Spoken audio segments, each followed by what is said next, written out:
Olá, meu nome é Airan Nicodemo, sou violinista, professor, compositor, produtor cultural e atualmente estou cursando o curso de doutorado na linha de pesquisa performance na pós-graduação da UFMG. E o meu objeto de pesquisa é o que eu vim falar aqui um pouquinho para vocês hoje nessa palestra. Como vocês puderam observar no concerto da edição de hoje do Viva Música, da série Viva Música, eu fiz um repertório inteiro dedicado a Villa-Lobos. Então, já há algum tempo, esse programa foi gravado em 2016, já há algum tempo que eu tenho uma admiração imensa pela obra de Villa e principalmente pela música de câmara de Villa-Lobos. E o meu objeto de pesquisa é procurar entender de fato, na verdade, como se desenvolve a escrita de Villa-Lobos dentro do ciclo das 3 sonatas para violino e piano que ele compôs. Esse entendimento de como ele desenvolve a sua escrita, a sua forma de se expressar, ele vai além da partitura, né? O meu intuito é conseguir passar do que está óbvio ali na partitura, do que está escrito.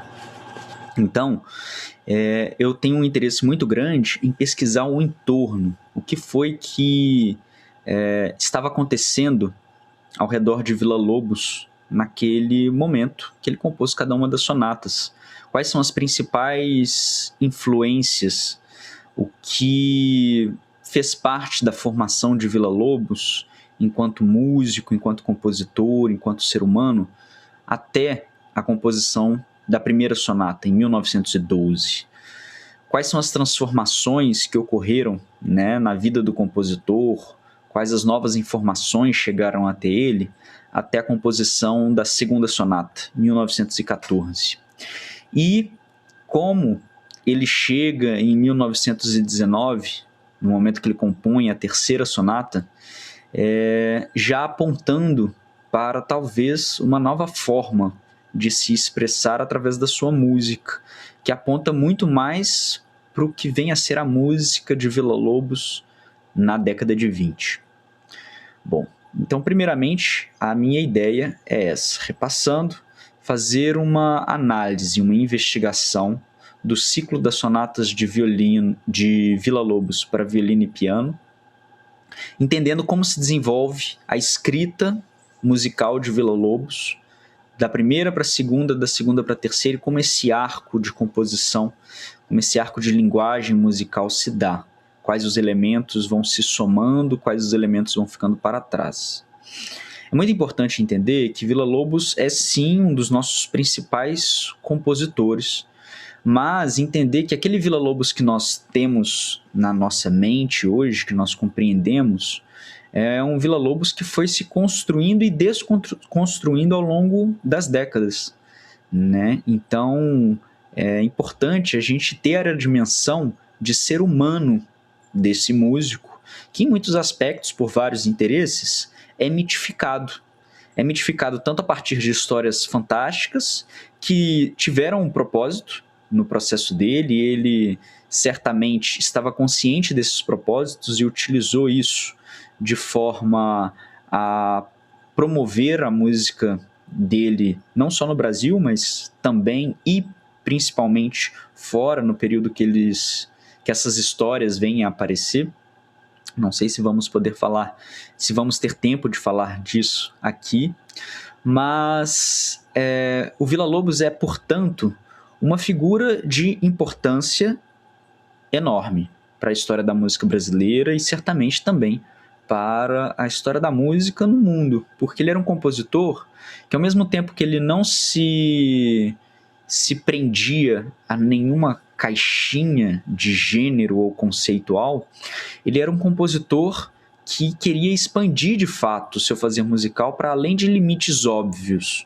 Então, ele tinha sim a experiência enquanto música de concerto, principalmente por ter estudado violoncelo desde muito novo, né? Ter um pai clarinetista, ter estudado no Instituto Nacional de Música, no Rio de Janeiro, mas era também um músico que tinha um amor, uma paixão absolutas pela música popular feita na época dele.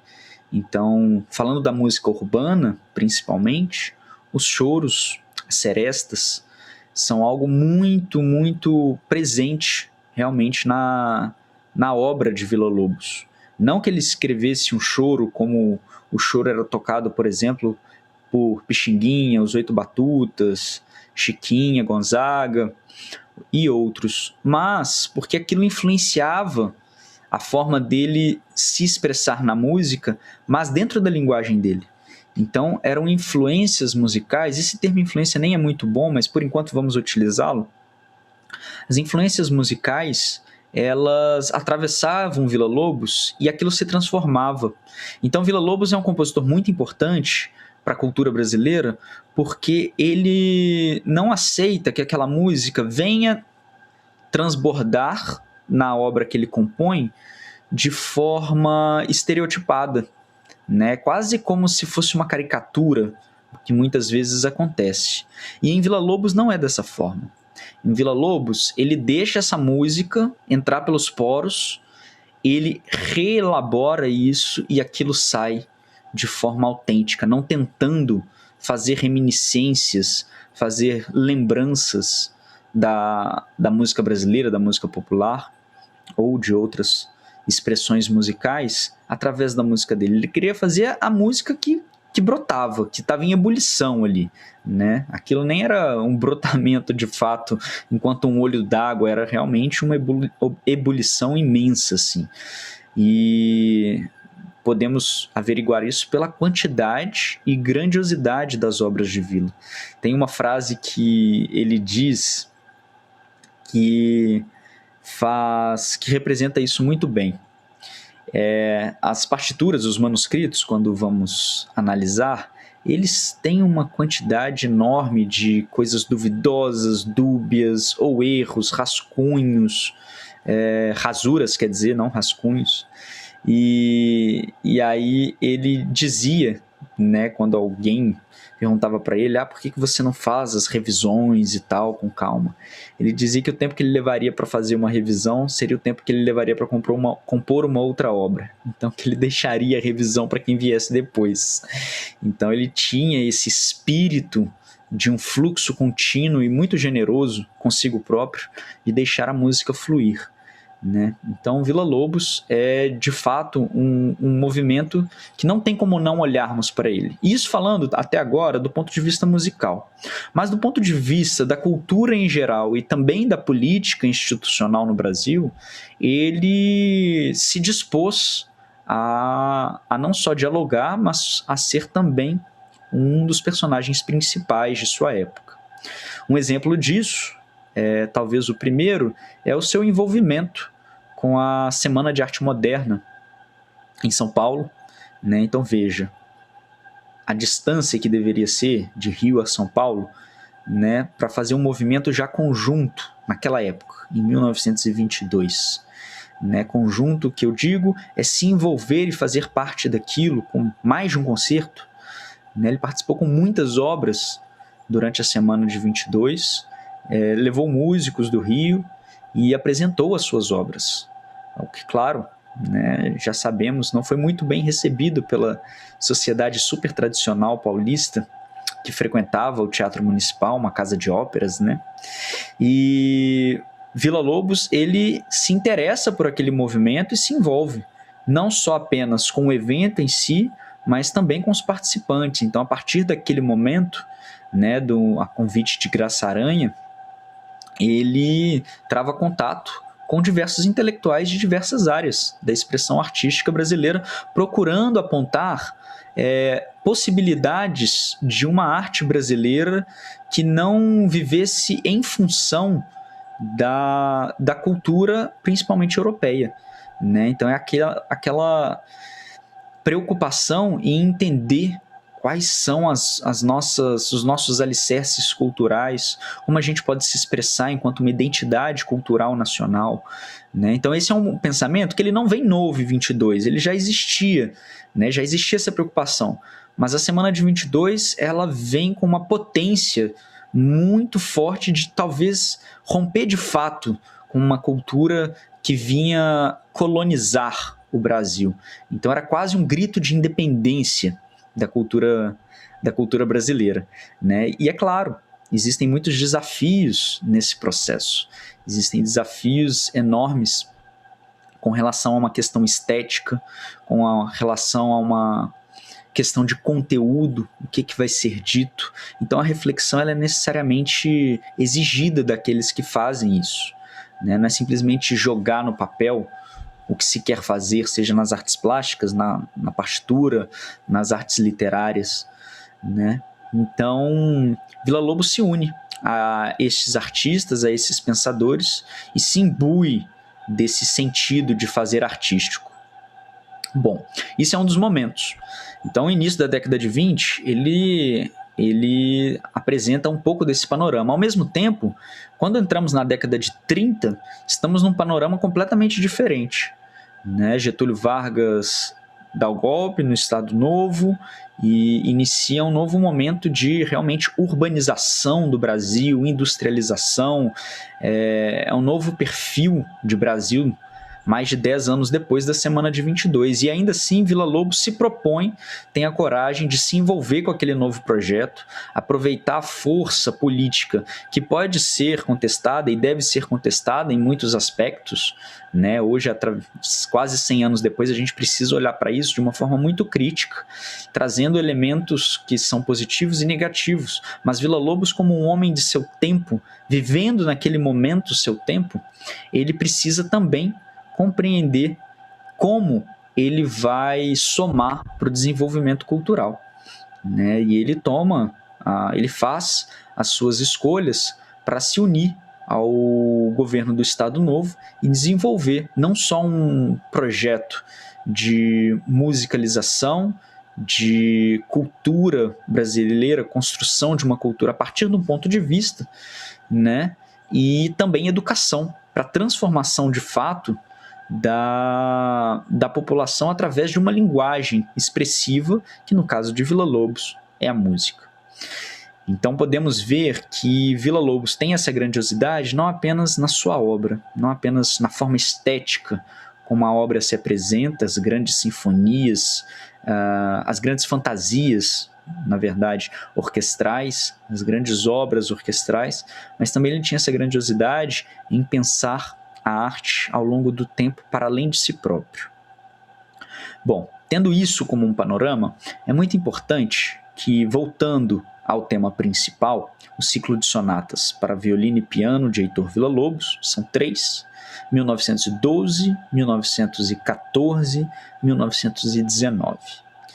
A gente compreenda que ao longo dessa vida de compositor de Villa-Lobos, que vai desde 1910 até a década de 50, quando ele falece, ela atravessa determinadas fases, e nestas fases existem aspectos que caracterizam muito bem cada uma delas. Existem momentos de transição, claro, nada é estanque, a gente coloca separado por uma questão didática, por uma questão de entendimento e compartimentalização do conhecimento, mas existem características marcantes em cada uma dessas fases.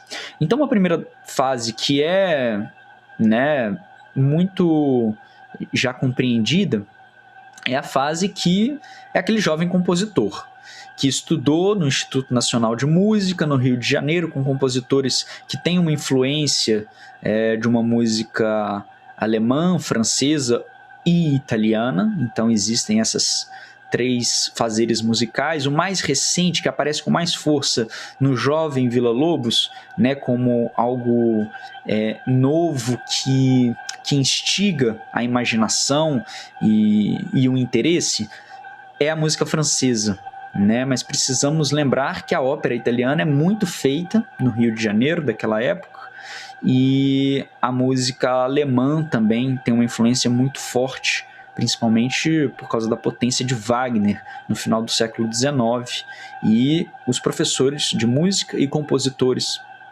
do Instituto Nacional no final do século XIX, início do século XX.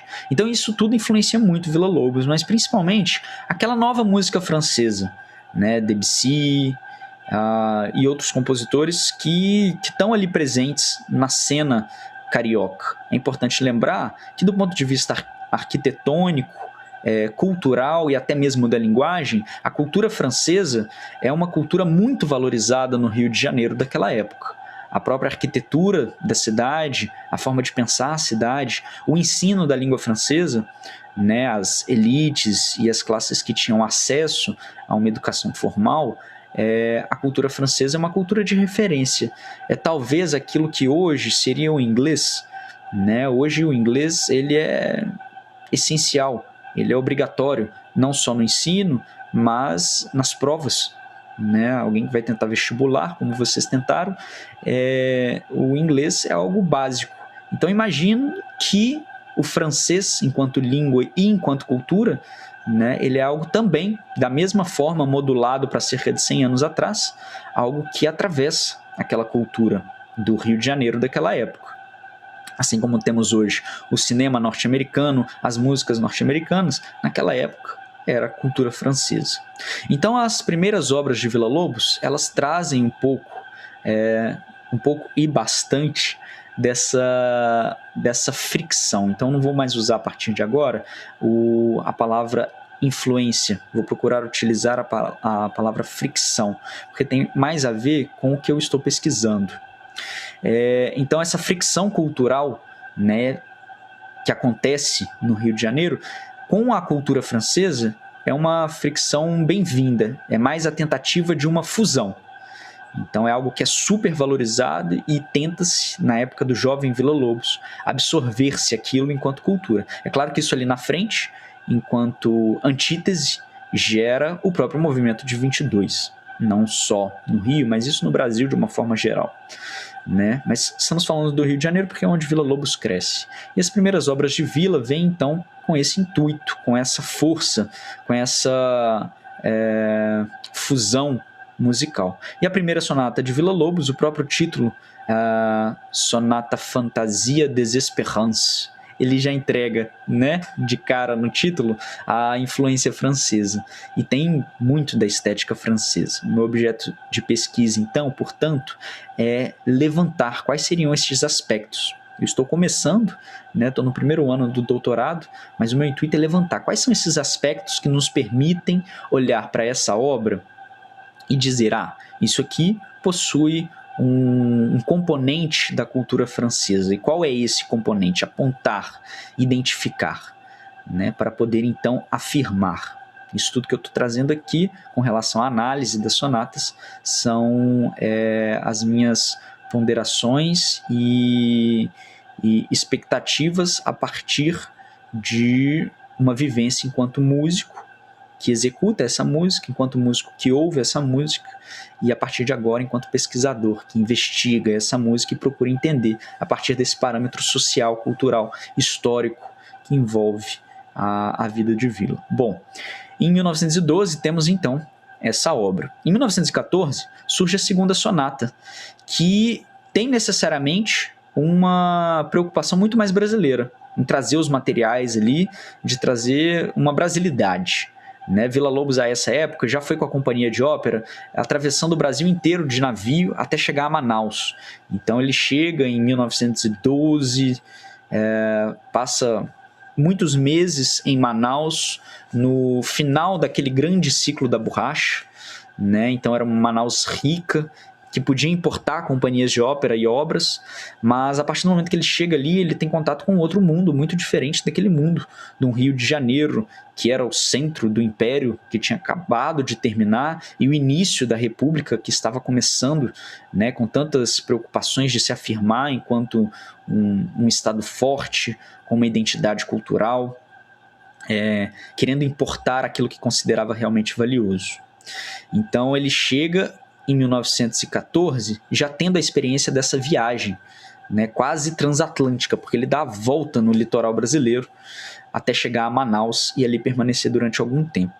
Então desperta de forma mais evidente na segunda sonata de 1914 elementos brasileiros, né, mas elementos brasileiros ainda muito próximos de, tá muito óbvio que isso aqui é brasileiro ainda. O ritmo, a linguagem, as escalas usadas, a forma de interagir do violino com o piano, tá muito evidente, tá muito cru, tá muito óbvio, né? E uma coisa que Villa-Lobos tenta não ser é óbvio, ele quer ser ele, né? E não é óbvio ser uma pessoa que se instiga por tantas coisas que o envolvem e o atravessam.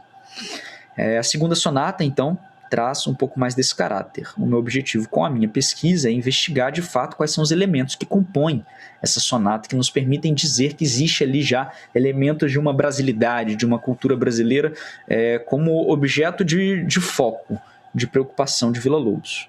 5 anos se passam e Villa-Lobos, então, compõe a terceira sonata desse ciclo, terceira e última sonata que ele fez para violino e piano, que é uma sonata já numa outra perspectiva, uma sonata, primeiro, imensa do ponto de vista temporal, ela é bem grande, ela é muito difícil para ambos os instrumentos, tanto o violino quanto o piano, e a minha tese é de que ela tem essa dificuldade porque Villa-Lobos ele já se entende enquanto um compositor que está mais preocupado com o que ele quer dizer. Então ele já tem uma identificação muito grande com as fantasias sinfônicas que ele compõe, né, em 1917. Então, quando ele chega em 19, ele já tem toda essa vivência. Ele trata o violino e o piano quase que como orquestras sinfônicas. Então, isso também é algo que necessariamente vai tornar essa sonata muito diferente das duas primeiras. E, do ponto de vista estético, já apontando direcionamentos de textura que vão apontar muito mais para o que vai acontecer na década de 20 através do movimento modernista. As principais obras de Villa-Lobos na década de 20, só para ilustrar um pouquinho, são choros, né? Então ele tem o ciclo dos choros na década de 20, que permite a ele uma liberdade total. Tanto um direcionamento óbvio para o gênero do choro carioca, quanto para qualquer outra coisa que surja, né? Então, por exemplo, os choros bis para violino e violoncelo é algo totalmente aberto, né? Não dá para olhar e falar, isso aqui lembra choro, lembra as rodas de choro. Tem elementos que a gente pode apontar, mas não é algo dado simplesmente pelo título com o gênero. Isso é muito importante. Então isso faz parte também dessa liberdade que o movimento modernista se permite. E é interessante observar na Sonata 3 de Villa como 3 anos antes ele já se permite essa liberdade, né, de propor ali algo que é pouquíssimo óbvio, identificar a melodia, a textura, as harmonias, os encadeamentos. Já nessa sonata número 3 é algo muito diverso do que acontece na primeira e na segunda sonata, que de certa forma é quase como se fosse um papel em branco que é possível olhar para aquelas cores, identificar as cores de forma muito simples, muito fácil de distribuí-las. Na terceira sonata a gente já tem um panorama que é muito mais atravessado. Então a minha tese, o meu objeto de pesquisa, finalizando essa palestra, é conseguir investigar isso, perceber como que se dá essa trajetória da escrita de Villa-Lobos nas 3 sonatas, levando em consideração todos esses aspectos da vida que se atravessa em Villa-Lobos. As reflexões, as viagens, as gravações que ele tem contato, as gravações que são feitas para manter e estudar a cultura tradicional brasileira, né? Então, a minha tese é de que existe um desenvolvimento dentro desse ciclo de sonatas que acompanha esse desenvolvimento enquanto compositor, entendimento enquanto compositor do seu aspecto, da sua função social e também consciente de que existe um entorno cultural o qual ele pode e escolhe valorizar, mas não de uma forma gratuita, não de uma forma óbvia, mas sim de uma forma que vá de fato transformar e propor algo. O tempo todo é importante estar aberto para a música de Villa-Lobos, aberto a ouvir algo novo, a ouvir algo que se propõe. E interessante, 100 anos depois, né, a gente aqui agora em 2021, olhar para essa música de Villa-Lobos e ainda ouvir como algo muito novo. De fato, era uma alma criativa muito potente. Essa é a minha contribuição, né, nessa palestra de hoje, fazer essa reflexão instigante para ouvirmos Villa-Lobos de uma forma que vai além da música, além da partitura. Ele de fato transborda, e é esse o meu objetivo, entender como na partitura esses elementos transbordam para a vida real, de um ser humano que vivia num determinado mundo político, histórico, cultural, e que se propunha a mergulhar nesse mundo e ser um agente ativo mesmo, de fato, não apenas só mais um músico. Talvez isso seja um dos aspectos que faz de Villa-Lobos o grande artista, compositor, intelectual, agente cultural, político e educacional que foi. É isso, um abraço a todos, espero que eu possa ter colocado um pouquinho desse panorama da minha pesquisa, e aproveitem muito, se cuidem e até mais.